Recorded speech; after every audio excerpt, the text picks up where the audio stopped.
저는 오늘 하나님을 신뢰한 믿음의 조상 아브라함 설교 시리즈 9번째로 똑같은 실수를 범한 아브라함이라는 제목으로 하나님 말씀 증거하도록 하겠습니다. 저희는 2주 전에 창세기 18장 후반부 말씀을 가지고 아브라함이 소돔을 위해 하나님 앞에 중보하며 간구하는 내용을 나누었어요. 소돔과 고모라의 죄악이 차고 넘쳐서 하나님은 아브라함에게 이제 그 성을 내가 심판할 거다, 하나님의 계획을 말씀해 주셨죠. 근데 그때 그 말을 들은 아브라함은 어떻게 의인들을 악인들과 함께 심판하실 수 있으십니까? 이것은 하나님의 속성과 맞지 않습니다. 이렇게 아브라함이 말하면서 하나님께, 하나님, 만약 소돔에 의인 50명이 있어도 심판하시겠습니까? 질문을 했고, 하나님은 의인 50명 있어도 심판하지 않겠다라고 말씀하셨죠.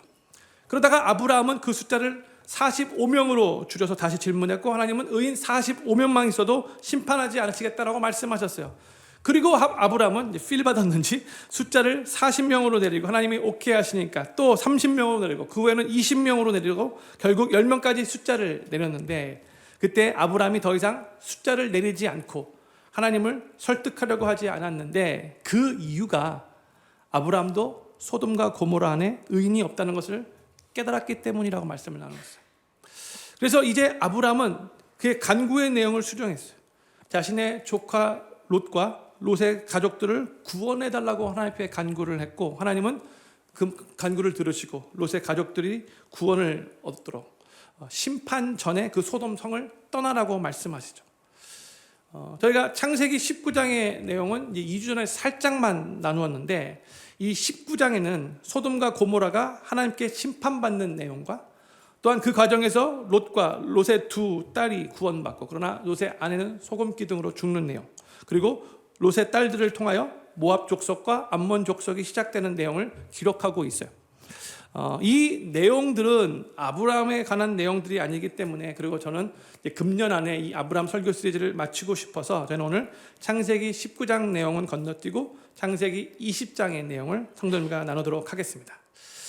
성경을 보면 역사 속에 등장했던 많은 하나님의 사람들을 소개하고 있는데, 그런데 이 하나님의 사람들이 실수가 전혀 없었던 완벽한 사람들이라기보다는 우리와 같이 실수 많이 하고, 또 죄의 유혹에도 넘어지고, 때로는 믿음이 좋았다가도 믿음이 연약해지고, 또 실패 많이 하는 모습들을 성경이 그대로 다 보여주고 있죠. 이 내용은 성경에서 뺐으면 좋겠다는 생각이 드는데, 그 내용들까지 다 성경이 기록하고 있어요. 왜 그럴까요? 왜냐하면 성경의 주인공은 믿음의 사람들, 하나님의 사람들이 아니고요, 아무리 연약하고 부족한 사람이라 할지라도 포기하지 않으시고 계속해서 그 삶을 빚으시고 인도하셔서 견고한 믿음을 갖게 하시는 신실하신 하나님이 주인공이 되시기 때문에 그런 거예요. 저는 지난 2달 동안 아브라함의 삶을 나누었어요. 75세에 하나님께서 아브라함을 부르셨을 그때부터 24년 동안 하나님이 어떻게 아브라함에게 은혜를 주셨는가. 오늘이 이제 9번째인데, 이 아브라함은 우리 모두에게 믿음의 조상으로 다 잘 알려져 있는 사람이잖아요. 근데 이 아브라함은 처음부터 믿음이 아주 좋았던 사람이 아니었고, 오히려 실수와 잘못을 저지르는 가운데 하나님의 은혜 가운데 조금씩 믿음이 성장해가고 성숙해진 사람이라는 것을 우리가 보았어요. 저희는 이미 창세기 12장에서 아브라함이 가나안 땅에 기근이 들었을 때에 애굽 땅으로 내려가서 애굽 사람들이 자신의 아내 사라의 그 아리따움을 보고 자기를 죽이고 이 사라를 자기로부터 빼앗아 갈까봐, 그게 두려워서 사라를 자신의 누이라고 속이고 애굽 왕 바로에게 사라를 빼앗겼던 경험에 대해서 이미 말씀을 한번 나눴어요.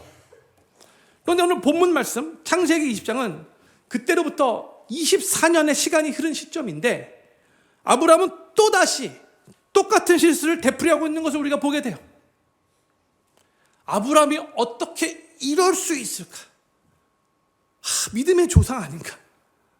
그리고 아브라함은 이미 24년 전에 이 뼈아픈 경험을 하면서 그것을 통해서 아주 소중한 교훈을 이미 배웠는데, 또 어떻게 이렇게, 그리고 다른 실수도 아니에요. 아내를 누이라고 하는 거, 이게 말이 됩니까? 남편으로서 한 번으로 족하지 또 하고 있어요 지금. 그리고 아브라함은 24년 동안 하나님께 예배드리고 하나님과 교제를 나누며 하나님의 특별한 은혜와 여러 영적인 사건들을 통해 그의 믿음이 많이 성장한 상태잖아요, 지금. 아브라함의 이 믿음이 약해질 때가 되면 하나님께서 아브라함에게 나타나셔서 아브라함과 한 그 약속을 하나님이 재확인시켜 주셨죠. 또 아브라함과 언약식도 하나님이 체결하셨어요. 또 아브라함의 이름을 아브라함에서 아브라함으로 열국의 아비라고 이름을 또 바꿔주시기도 하셨어요. 또 하나님과의 언약을 기억하라고 아브라함에게 할례까지 받게 하셨어요.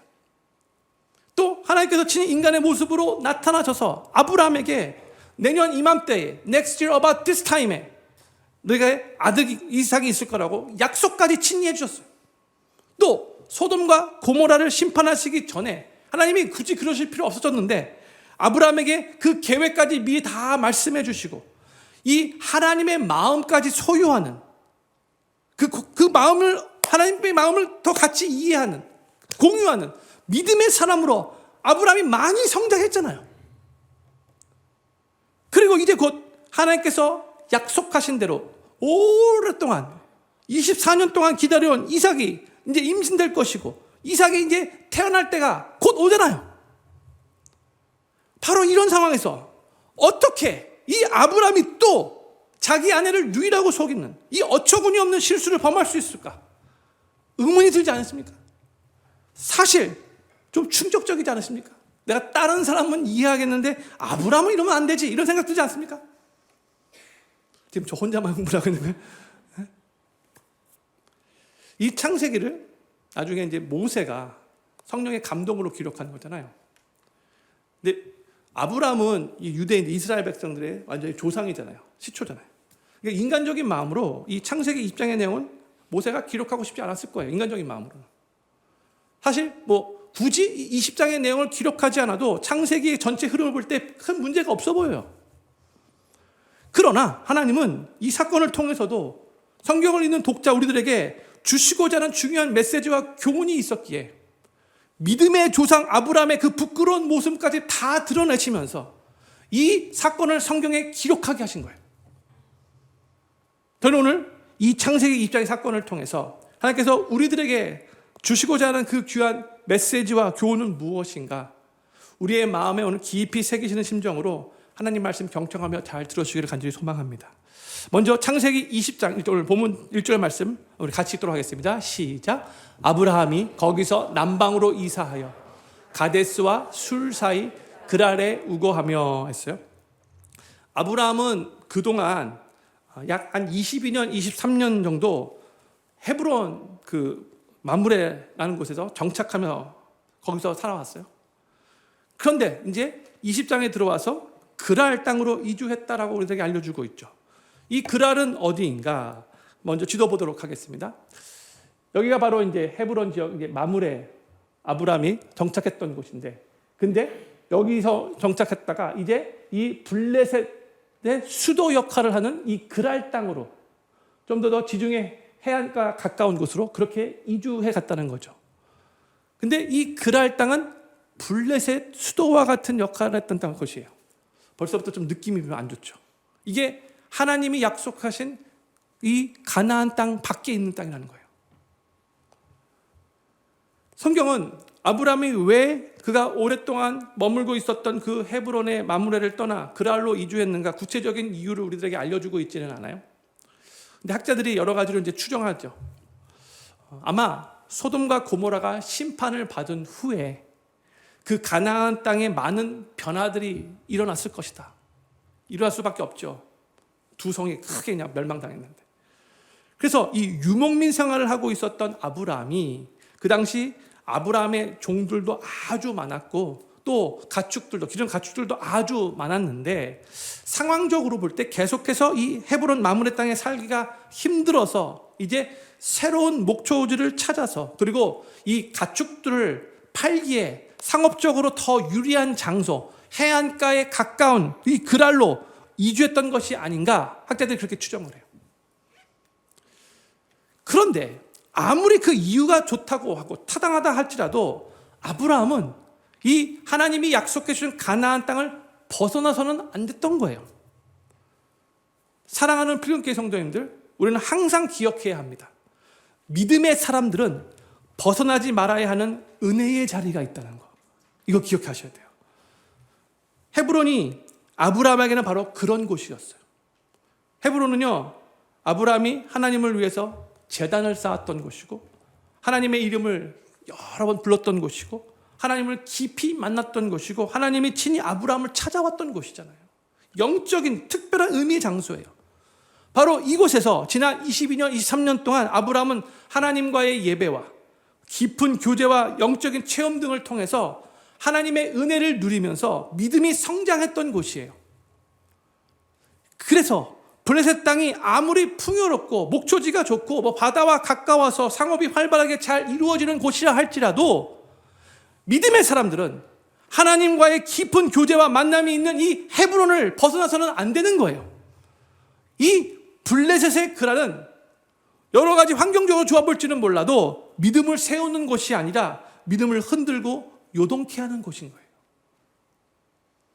아브라함은 벗어나지 말아야 하는 이 은혜의 자리, 하나님께 예배드리는 자리를 벗어나자 또 24년 전에 범했던 똑같은 실수를 범하게 된 거예요. 성도님들, 우리가 있어야 할 은혜의 자리를 벗어나는 거, 이거 정말로 조심해야 돼요.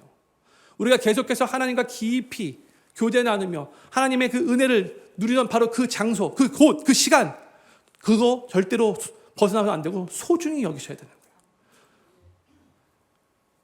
우리가 그곳에 있을 때는 그 시간을 소중하게 잘 생각하지 않는 것 같아요. 그냥 좀 둔해지죠. 그걸 당연하게 생각하기 때문에 그 자리의 소중함을 잘 모르는 경우가 많아서 그냥 뭐 그런가 보다 뭐 둔해진 상태에서 그냥 신앙생활하는 경우가 많이 있지만, 그런데 그 자리를 벗어나는 순간 믿음의 사람들은 자연적으로 하나님과 멀어지게 되고요, 영적인 그 소중한 체험들이 사라지게 되고요, 그래서 신앙적으로 해이해지고 결국 실족하고 실수하게 된다는 거, 이거 기억해야 돼요. 소중한 자리예요. 영적인 그 하나님과의 교제의 자리가. 그거보다 더 소중한 자리가 없어요. 절대로 다른 이유 때문에 거기를 벗어나서는 안 되는 거죠. 그리고 또 오늘 본문 말씀을 보면 아브라함이 이 그랄로 이주하기 전에 하나님께 질문했다는 내용이 기록되어 있지 않아요. 또 하나님께서 아브라함에게 그랄 땅으로 가라라고 명하신 내용도 나오지 않죠. 또 아브라함이 이 그랄 땅으로 이주하고 나서 그곳에서 하나님께 단을 쌓았다, 하나님께 제사를 드렸다는 내용도 기록되어 있지 않아요. 원래 아브라함의 트레이드마크가 뭐예요? 아브라함은 이주하는 곳마다 제일 먼저 하나님께 단을 쌓았던 사람이잖아요. 그렇죠? 이게 아브라함이에요. 그런데 왜 그런지 모르는 게 이 창세기 입장에 들어와서 그 모습이 보이지 않는 거예요. 어떻게 아브라함이 이렇게 변할 수 있을까? 의문이 들 수 있는데. 근데 또 학자들이 이제 추정을 하는 거죠. 어떤 학자는 아브라함이 창세기 18장에서 사람의 모습으로 오신 하나님을 만나고 그 하나님께로부터 하나님의 계획을 다 듣고, 그뿐만이 아니라 아브라함은 하나님과 대화 나누며 독대하면서 하나님과 이 소돔과 고모라 사이에서 중보하는, 하나님께 막 질문하고 막 하나님 막 설득하는 막 그 자리에 있다 보니까 그 모든 과정을 통해서 아브라함은 자기도 모르는 사이에 교만해져 있었다고, 그렇게 학자들은 추정을 해요. 저는 이 추정이 맞다고 생각해요. 자기도 모르는 사이에 그 모든 과정을 통과하면서 나는 하나님과 이 정도의 관계야, 교만해졌던 거죠. 내가 하나님 직접 보았어. 사람의 모습으로 오신 하나님 직접 보았어. 하나님은 나에게 그 계획까지도 다 알려주시는 분이야. 내가 그 하나님께 하나님 심판하지 말아달라고 막 질문하면서 무려 50명에서부터 10명까지 그 숫자 줄인 거. 난 이런 사람이야. 막 사람들한테 막 나팔 불면서 다니지 않겠지만 자기도 모르는 사이에 살며시 이 아브라함 안에 이 교만한 마음이 자리 잡고 있게 된 거죠. 그러다 보니까 지금 아브라함이 하나님을 예배했던 자리를 떠나고, 또한 하나님이 약속하신 이 가나안 땅을 떠나서 블레셋 땅, 이방 땅으로 그렇게 가면서도 하나님께 전혀 질문하지도 않았고, 또 새로운 장소로 장막터를 옮겨 이사했음에도 불구하고 거기서 하나님께 제단을 쌓지 떠난 거예요. 교만한 마음으로 그 일을 다 했기 때문에 그래요. 고린도전서 10장 12절 아주 유명한 말씀인데 우리 같이 한번 읽겠습니다. 시작. 그런즉 선줄로 생각하는 자는 넘어질까 조심하라. 아브라함이요 또 24년 전에 했던 그 실수를 동일하게 또 반복해서 했는데 바로 교만한 마음 때문에 그런 거예요. 선줄로 생각하는, 내가 이 정도야 라고 생각하는 그 교만한 마음 때문에 순간적으로 또 넘어진 거죠. 우리 인간은요, 우리 안에 이 교만한 생각이 드는 순간 한순간에 넘어질 수 있는 연약한 자들이라는 것을 항상 기억해야 돼요. 우리가 한 달 내내, 아니 1년 내내 하루도 빠지지 않고 하나님의 은혜 가운데 항상 승리하며 믿음의 삶을 살아왔다 할지라도 내가 오늘 지금 이 순간 교만한 생각을 하는 순간 내가 이 정도야 하고 어깨에 힘이 들어가는 순간 곧바로 넘어질 수 있는 연약한 자들이라는 것을 기억해야 돼요. 이게 우리 인간의 모습이에요. 그 어느 누구도 하나님 앞에서 나 잘났다고 큰 소리 칠 수 있는 사람 아무도 없어요. 그 생각하는 순간 와르 넘어지는 거예요. 그렇기 때문에 우리는 항상 주님 앞에 겸손한 자세, 나는 주님을 떠나서는 아무것도 할 수 없는 연약한 존재입니다 고백하며 주님만 바라보고 주님만 의지하며 주님 안에 거하도록 최선을 다해 노력해야 되는 거예요. 그리할 때에 우리는 주님의 은혜로 주님이 승리케 하심을 매일의 삶 가운데 경험할 수 있게 되는 거예요. 교만한 생각 가져서는 안 돼요. 아브라함이 블레셋 땅에 그 그랄로 이사하여 거기에 우거했을 때에 이제 어떤 일이 일어나기 시작하는가? 2절 말씀 같이 읽겠습니다. 시작. 그 안에 사라를 자기 누이라 하였으므로 그랄 왕 아비멜렉이 보내어 사라를 취하였더니 했어요. 아브라함은 이 그랄에 와서도 자기 아내 사라를 누이라고 해요. 완전 데자뷰죠, 데자뷰. 그랬더니 그랄 왕 아비멜렉이 아브라함의 아내 사라를 데려갔어요.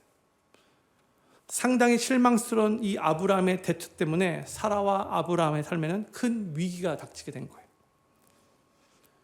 창세기 18장에서 바로 얼마 전에 하나님께서 친히 아브라함에게 사람의 모습으로 나타나셔서 내년 이맘때쯤에 사라에게 아들 이삭이 있을 것이다 말씀해 주셨는데 지금 그 사라를 이 그랄 왕 아비멜렉이 데리고 간 거예요. 그러면 이삭을 어떻게 낳습니까? 엄청난 영적인 위기에 빠진 거죠. 그런데 이 내용을 제가 계속 말하기 전에 한 가지 같이 생각해 보고 싶은 게 있어요. 지금 사라의 나이는 몇 살인가요? 기억하십니까? 89세예요. 그리고 이미 경수가 끊어진 상태예요. 근데 그럼에도 불구하고 그랄 왕 아비멜렉이 이 사라의 그 아리따운 모습을 보고 자신의 아내로 삼을 정도로 그렇게 마음이 혹했나요? 그렇게 사라가 예뻐 보였을까요? 아니라고 하면 사라가 많이 섭섭하겠지만 근데 학자들이 아비멜렉이 사라를 자신의 아내로 89세가 되는 사라를 자신의 아내로 삼고 싶었던 이유를 이렇게 추정해요. 저는 이게 많다고 생각해요. 그 당시에 문화는 이래요. 같은 아브라함은 지금 큰 부족을 이룰 정도로 그 밑에 종들이 아주 많은 상황이거든요. 형님들 기억하십니까? 20여 년 전에 창세기 13장에서 롯이 가나안 북부 연합군에게 붙잡혀 갔을 때에 그때 아브라함이 그 소식을 듣고 자기 집에 종들, 남자 종들 318명을 데리고 올라가서 롯을 구출해 가지고 왔잖아요. 그때 이미 아브라함은 남자 종들 318명이 있었어요. 근데 그때로부터 지금 20여 년이 지난 상황인데 아브라함에게는 종들이 더 많이 늘었겠죠. 그리고 그 남자 종들이 있다는 얘기는 아내도 있다는 말이고 또 자식들도 있다는 얘기예요. 이 모든 것을 다 계산해 보면 정말 1000명이 훌쩍 넘는 숫자예요. 아브라함의 식솔이 그만큼 많아요. 그러니까 큰 부족을 이룰 정도예요. 이런 대규모의 가족이 새롭게 이 블레셋의 그랄 땅에 이주해 왔다면 블레셋 왕의 입장에서 볼 때도 이 아브라함이 도대체 왜 우리 땅으로 이주해 온 거지? 부담이 되면서도 살짝 위협적으로 느껴지는 상황인 거죠. 아브라함 밑에는 지난번에 벌써 소문이 다 퍼졌거든요. 가나안 북부 이 연합군을 이길 만한 그러한 남자 장병들이 있는데 왜 여기까지 온 거지? 위협적으로 충분히 느껴질 수 있는 상황이에요. 그래서 그 당시의 관행상 왕이 이런 상황에서 화친하게 가장 좋은 방법은 무엇인가? 바로 결혼 예식을 통해서 혈맹지간이 되는 거예요. 그런데 아브라함에게는 딸이 없잖아요. 아직 자식이 없으니까. 그런데 누이 동생은 있대요. 그래서 89세의 사라가 너무 예뻐 보여서라기보다 화친을 위해서 사라를 아내로 맞아주려고 했던 거예요. 그게 그 당시 왕들에게 있었던 흔히 했던 그런 관행이었기 때문에 그래요. 지금 아브라함은 이 아내 사라가 누이라고 이렇게 속여서 아내를 이 아비멜렉 왕에게 빼앗기는 속수무책의 상황을 그렇게 맞이한 거예요. 거짓말 때문에. 근데 이 상황에서 아브라함이 할 수 있는 것은 하나도 없어요. 그래서 하나님이 또 직접 개입하십니다. 3절 말씀 같이 읽겠습니다. 시작. 그 밤에 하나님이 아비멜렉에게 현몽하시고 그에게 이르시되 내가 취한 이 여인을 인하여 내가 죽으리니 그가 남의 아내임이니라 했어요. 아브람과 사라가 서로 오빠 동생 사이라고 말하니까 이 그랄 왕이 아비멜렉은 별 생각 없이 사라를 취했던 건데 화친의 목적으로. 근데 그날 밤 하나님께서 아비멜렉의 꿈에 나타나셔서 너 죽을 거야? 왜냐? 너가 남의 아내를 취했기 때문에. 이렇게 말씀해. 남의 아내도 몰랐는데. 그래서 아브라함이 어떻게 반응하는가? 4절과 5절 말씀 같이 읽겠습니다. 4절 5절 시작. 아비멜렉이 그 여인을 가까이 아니한 고로 그가 대답하되 주여 주께서 의로운 백성도 멸하시나이까? 그가 나더러 이는 내 누이라고 하지 아니하였나이까? 그 여인도 그는 내 오라비라 하였사오니 나는 온전한 마음과 깨끗한 손으로 이렇게 하였나이다 했어요. 여기 4절 말씀 다시 보여줬어요. 그 여인을 가까이 아니했다는 말은 성적인 관계를 갖지 않았다는 그런 의미죠. 아비멜렉이 제가 사라와 성적인 관계를 갖지도 않았는데 주님은 의로운 백성도 멸하십니까? 이렇게 항변하고 있는 거예요. 또한 아브라함이 사라를 누이라고 속이지 않았다면 또 사라도 자기가 아브라함의 또 누이라고 또 스스로 이렇게 말했거든요. 그러니까 자기 둘 다 그렇게 말하지 않았더라면 내가 사라를 내 아내로 데려오지 않았을 것인데 저들이 그렇게 말했기 때문에 내가 모르고 데려온 거 아닙니까? 저는 이 일에 대해서는 솔직히 죄가 없습니다. 이렇게 주장한 거예요. 이 억울함을 호소하는 이 아비멜렉을 향해 하나님이 이렇게 말씀하세요. 6절 말씀 같이 읽겠습니다. 시작. 하나님이 꿈에 또 그에게 이르시되 내가 온전한 마음으로 이렇게 한 줄을 나도 알았으므로 너를 막아 내게 범죄하지 않게 하였나니 여인에게 가까이 못하게 함이 이 까닭이니라 했어요. 하나님도 다 알고 계셨대요. I knew it. 하나님도 말씀하세요. 근데 여기서 지금 하나님이 하시는 말씀이 참 흥미로워요. 다 알고 계셔서 하나님이 아비멜렉을 막으셨대요. 범죄하지 않게 하라고. 그렇죠? 즉 사라와 성적인 관계를 갖지 못하게 하나님께서 하신 거라고 하나님이 직접 말씀하시는 거죠. 그러니까 아비멜렉은 자기의 의지와 자기의 선택으로 관계를 안 맺었다라고 그렇게 생각하면서 말을 했는데 하나님은 내가 이미 알아서 내가 그 관계 맺지 못하도록 내가 미리 막은 거야. 너 죄짓지 않게 하기 위해서. 이렇게 말씀하고 계시는 거죠. 하나님이 그 배후에서 그 하나님의 일을 이루셨다는 거예요. 아비멜렉은 몰랐다 할지라도 여기서 하나님의 또 주권이 나오는 거죠. 하나님이 하신 거예요. 우리가 모르는 사이에 하나님이 하신 일들이 너무나 많아요. 사람의 마음 가운데 이런 생각이 들고 이런 생각이 든다 할지라도 그게 그 사람 생각이 이렇게 들지 몰라도 하나님이 그 생각을 심어주셔서 못하게 하시는 경우도 있고 하게 하는 경우도 있다는 거예요. 그러면서 7절 하나님이 이렇게 말씀하세요. 7절. 이제 그 사람의 아내를 돌려보내라. 그는 선지자라. 그가 너를 위하여 기도하리니 내가 살려니와 내가 돌려보내지 않으면 너와 내게 속한 자가 다 정령 죽을 줄 알지니라. 하나님은 아브라함을 자신 선지자래. 나의 선지자야. He's my prophet. 뭐예요? 나의 메시지를 전달한 사람. 그다음에 아비멜렉을 위해서 기도해 줄, 너를 위해서 기도해 줄 사람이야. 이렇게 말했어요. 그러니까 선지자와 하나님과의 관계는 일반적인 사람과의 관계가 다르다는 거죠. 이걸 비교할 수 없을 만큼 아주 긴밀하고 가까운 관계, 하나님의 메시지를 받아서 사람들에게 전할 수 있는 그런 친밀한 관계라는 거죠.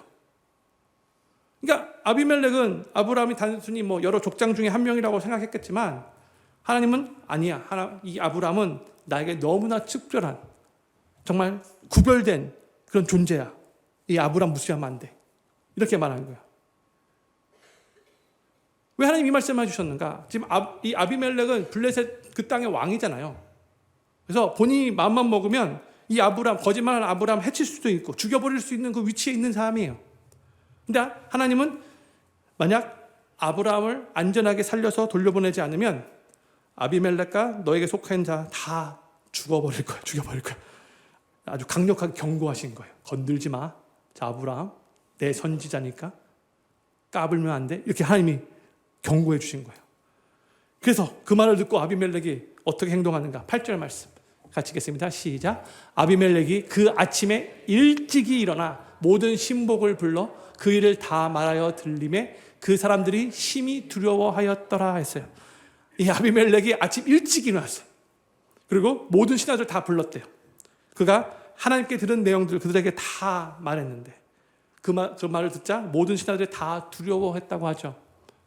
온 세상을 통치하시는 하나님께서 일하시면 한순간에 이방인들이 할지라도 다 두려워 떨 수밖에 없는 거죠. 하나님이 하시는 것은 이게 가능한 거예요. 그래서 건들지 마라. 그대로 이 살아 보내줘라. 다 지시한 거죠. 그리고 이제 아비멜렉은 아브라함을 불러서 왜 거짓말했냐고 이제 따지기 시작합니다. 9절과 10절 말씀 같이 읽겠습니다. 시작. 아비멜렉이 아브라함을 불러서 그에게 이르되 내가 어찌하여 우리에게 이리 하느냐? 내가 무슨 죄를 내게 범하였건대 내가 나와 내 나라로 큰 죄에 빠질 뻔하게 하였느냐? 내가 합당치 않은 일을 내게 행하였도다 하고 아비멜렉이 또 아브라함에게 이르되 내가 무슨 의견으로 이렇게 하였느냐 했어요. 지금 아브라함이 지적하는 것은 자기들이 아브라함에게 잘못하거나 죄를 범한 것이 하나도 없는데 자기들로 하여금 큰 죄에 빠지게 할 뻔했다라고. 너가 거짓말했기 때문에. 그러면서 아브라함에게 한번 대답해 보라고 말하죠. 왜 네가 이런 행동을 했는가? 왜 거짓말했는가? 한번 말해보라고. 이유를 말해보라고 물어보는데 이때 아브라함의 대답이 이게 그동안 우리가 알고 있는 아브라함이 맞아? 이런 생각이 들 정도로 참으로 구차하고 궁색한 별명을 늘어놔요. 11절과 12절 말씀. 이가 정말 창피해서 읽고 싶지 않은데 제가 천천히 읽겠습니다. 아브라함이 가로되 이곳에서는 하나님을 두려워함이 없으니 내 아내를 인하여 사람이 나를 죽일까 생각하였으며 또 그는 실로 나의 이복 누이로서 내 처가 되었음이니라 이렇게 말하고 있어요.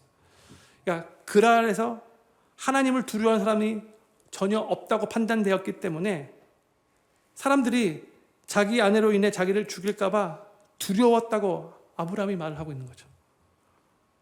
사실 가나안 땅 어딜 가도 하나님을 두려워하는 사람이 어디 있겠습니까? 지금 구차하게 지금 핑계대고 있는 거예요. 그리고 지금 아브라함은 사람들이 자기를 죽일 것 같아가지고 막 그렇게 두려워 떠났는데 이건 사실 아브라함 혼자만의 생각이에요. 아무도 아브라함과 사라가 결혼한 관계라면 뺏어가지 않아요. 근데 혼자서 지레 겁먹고 두려움에 휩싸인 거예요. 그리고 12절에서 아브라함은 실제로 사라가 자기의 이복누이라고 밝히고 있죠. 그러니까 족보를 따져보면 제가 전에도 말씀드렸듯이 사라가 아브라함의 이복누이가 되는 게 맞아요. 그런데 이미 사라와 결혼을 해서 사라와 아브라함의 부부관계잖아요. 그래서 부부로 살았잖아요. 그러니까 이 모든 이 말들이 정말 구차한 궁색한 아주 어이없는 변명이에요. 그냥 죄송합니다. 내가 두려워서 이만 한마디면 됐는데.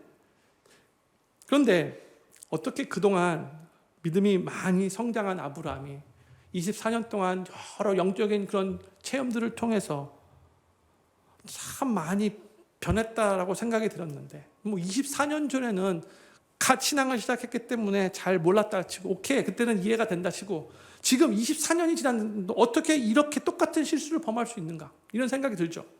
저희가 이미 두 가지 그 이유를 나눴어요. 첫 번째는 은혜의 자리를 떠났기 때문이고 두 번째는 교만한 자세에 있었기 때문에 나눴죠. 근데 저는 한 가지 더 근본적인 이유가 있다고 생각이 들어요. 이게 바로 아브라함의 삶에 있어서 가장 취약한, 가장 연약한 약점, 아킬레스 건이었다라는 생각이 들어요. 아브라함이 다른 면에서는 아주 많이 성숙해지고 믿음도 아주 크게 성장했지만 그가 아직까지 극복하지 못해서 항상 두려움 가운데 있었던 것은 누가 나를 죽이고 내 아내를 빼앗아가면 어떡하나 이 두려움이에요. 더 정확하게 말하자면 하나님보다 사람들을 더 두려워하는 마음. 이거 아직 극복하지 못한 거예요. 이게 아킬레스건인데 아브라함에게. 뭘 보면 아는가? 13절에서 아브라함이 또 이렇게 말을 해요. 하나님이 나로 내 아비 집을 떠나 두루 다니게 하실 때에 내가 아내에게 말하기를 이후로 우리의 가는 곳마다 그대는 나를 그대의 오라비라 하라. 이것이 그대가 내게 베풀 은혜라 하였소노라. 이게 되십니까? 아브라함은 자기 안에 이 두려움 때문에 아내에게 사라에게 우리가 어디를 가든지 가는 곳마다 나를 당신의 오라비라라고 그렇게 말하라고 이렇게 말했다는 거예요. 그러면서 그렇게 부탁을 하면서 뭐라고 말하고 있어요? 사라에게 이것이 그대가 나에게 베풀 은혜라. 영어로 보면 This is a kindness you must do me. 이게 남편이 이룰 수 있습니까? 그러니까 아브라함이 지금 사라에게 자기를 위해서 이 친절인가 이게 솔직히? 아내라고 부르지 못하고, 여동생이라고 불러야 되는 게 이게 친절입니까? 근데 그 은혜를 베풀어 달라고 부탁한 거예요. 남편이 아내에게. 아브라함이 이것에 대해서 얼마나 두렵고 불안했으면 자기 아내에게 가는 곳마다 나를 그대의 오라비라라고 불러달라고 말했을 거예요. 극복하지 못한 거예요. 아직도 아브라함. 이 내용을.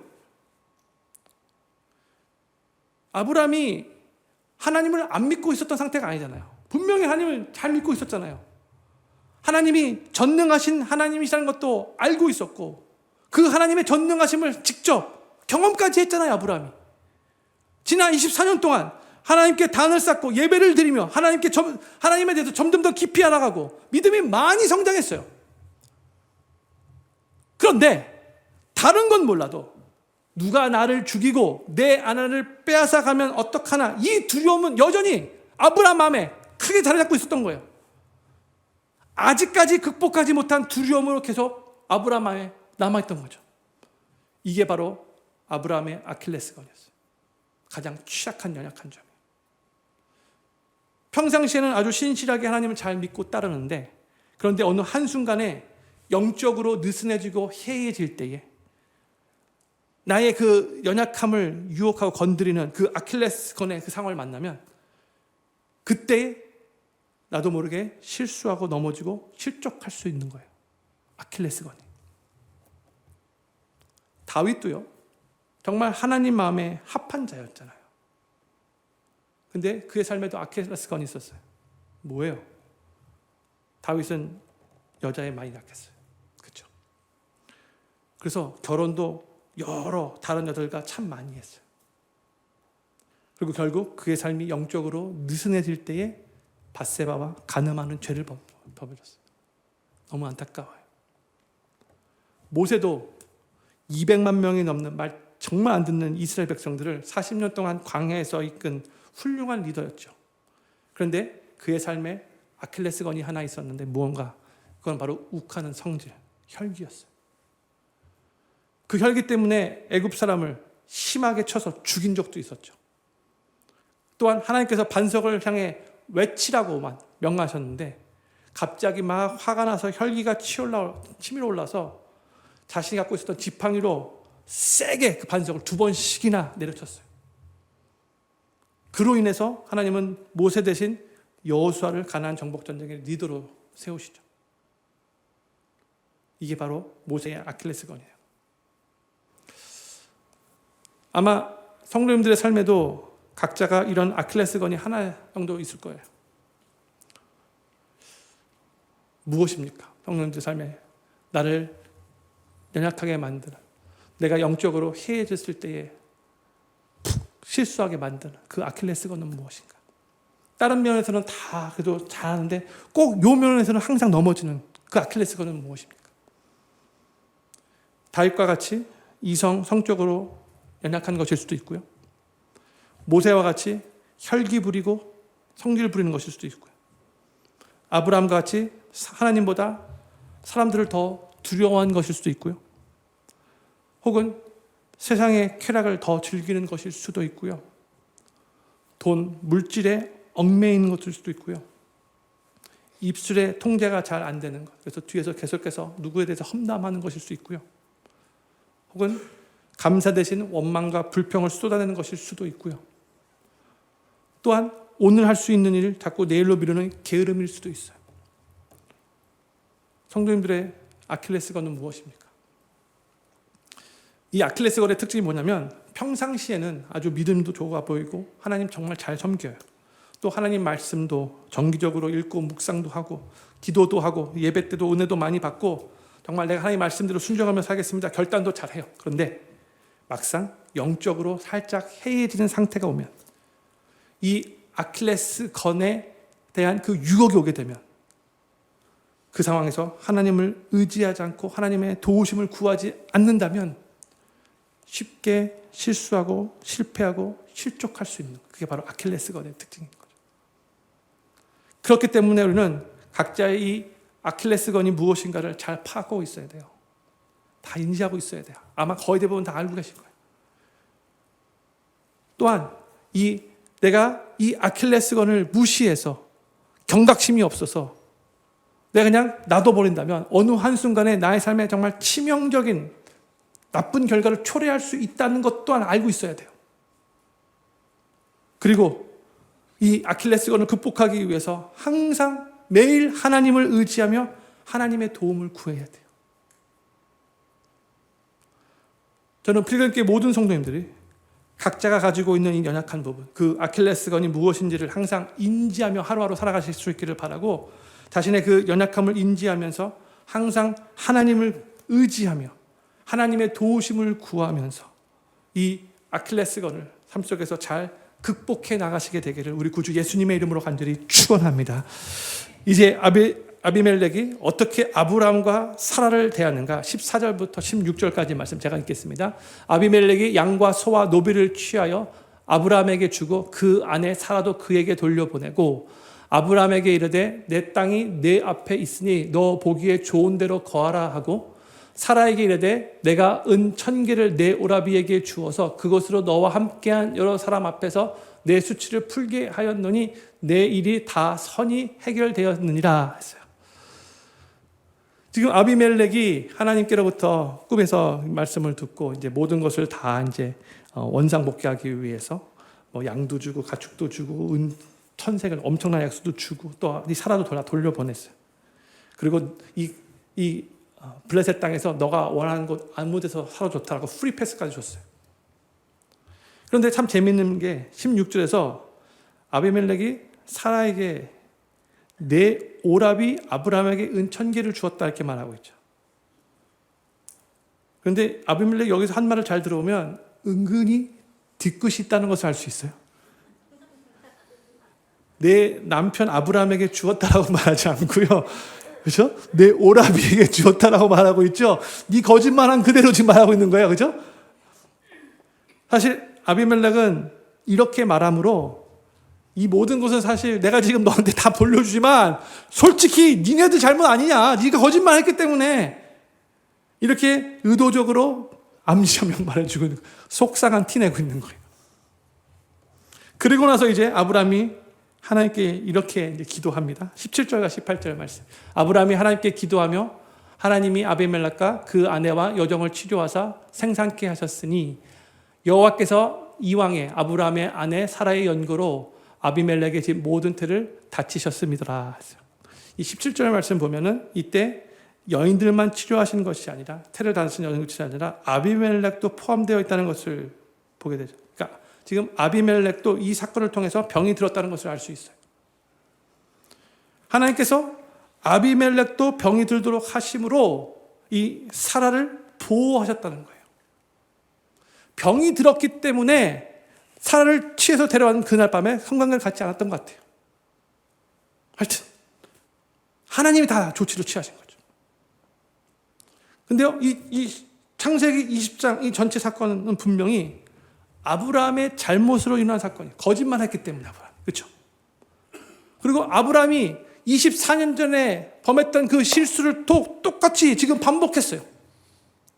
그동안 엄청난 그런 영적인 그런 은혜를 많이 받았음에도 불구하고 그런데 하나님은요 아브라함을 여전히 붙들어 주시고 보호해 주셨어요. 지금 아비멜렉의 입장에서 보면 너무 불공평하게 보여요. 왜 하나님은 아브라함이 저렇게 페이버 주시는가 이런 생각이 들 수 있어요. 근데 성도님 아셔야 돼요. 사랑하는 필금교회 성도님들, 이거 진짜 아멘 하시면 좋을 것 같아요. 미리 다 깔아놓고. 하나님의 사람들의 어떠한 실패와 실수도 믿음의 사람을 만들어 가시는 하나님의 뜻과 계획을 무너뜨리지 못합니다. 우리는 연약하기 때문에 언제든지 실수하고 넘어지고 실패하고 실족할 수 있죠. 은혜 많이 받았다 할지라도 또 넘어지잖아요. 그게 우리 삶이잖아요. 그렇죠?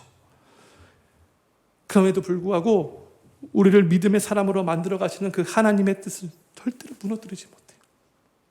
나의 연약함이 하나님의 뜻을 무너뜨리지 못한다는 거죠.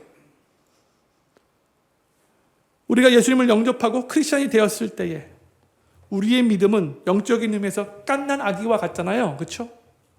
그런데 우리 하나님은 우리의 믿음을 그냥 갓난 아기같이 놔두시지 않으세요. 우리를 이제 믿음 장성하도록 계속해서 이끄시는 거죠. 우리를 빚으시고 다듬으시고 깎으시고 은혜를 베풀어 주시고 때로는 잘못할 때 책망도 하시고 강한 징계도 하시면서 우리를 영적으로 더 성장시키고 성숙시키시는 거예요. 하나님의 인도하심이에요. 우리가 실수하고 넘어지고 실패하고 실족할 때에 하나님이 그 우리 모습을 보고 너무나 마음 아파하시고 안타까워하실 수는 있겠지만 그럼에도 불구하고 절대로 우리를 포기하지 않으시고 우리를 끝까지 붙드시고 우리를 끝까지 이끄시는 하나님이라는 것을 믿으시기 바랍니다. 이게 바로 언약 백성의 축복이에요. 예수 그리스도를 통해서 예수 그리스도의 삶의 구세주를 영접한 하나님의 자녀들에게 하나님이 베풀어 주시는 놀라운 특권인 거예요. 하나님은 우리를 끝까지 포기하지 않으시는 분이세요. 그걸 우리 연약함을 아시고 처음부터를 선택하신 거잖아요. 내가 실수하고 내가 넘어지고 내가 실족한다 할지라도 우리 하나님은 그런 우리를 끝까지 붙잡으시고 하나님의 아름다움 그 하나님의 걸작품으로 계속해서 빚어가실 거예요. 토기장이 된 하나님, 우리는 하나님 손에 있는 진흙과 같아서 하나님이 우리 진흙을 이기실 때 아플 수 있어요. 모난 부분을 하나님 깎으실 때 하나님 왜 이러시죠? 이런 생각이 들 수 있어요. 그런데 그것이 바로 우리를 아름답게 빚으신 토기장이 되신 하나님의 손길이라는 거, 이걸 항상 기억하셔야 돼요. 저는 빌그림교회 모든 성도님들이 우리가 때로는 넘어지고 실수하고 실족하고 실패한다 할지라도 우리를 끝까지 포기하지 않으시고 끝까지 붙잡으시고 우리를 끝까지 빚으시고 이끄시는 이 신실하신 하나님을 바라보시면서 그 주님의 은혜에 감사하시고 계속해서 믿음의 길을 걸어가시면서 하나님의 손에 아름답게 빚어지는 걸작품으로 세워지게 되기를 우리 구주 예수님의 이름으로 간절히 축원합니다. 우리 다 같이 자리에서 일어나셔서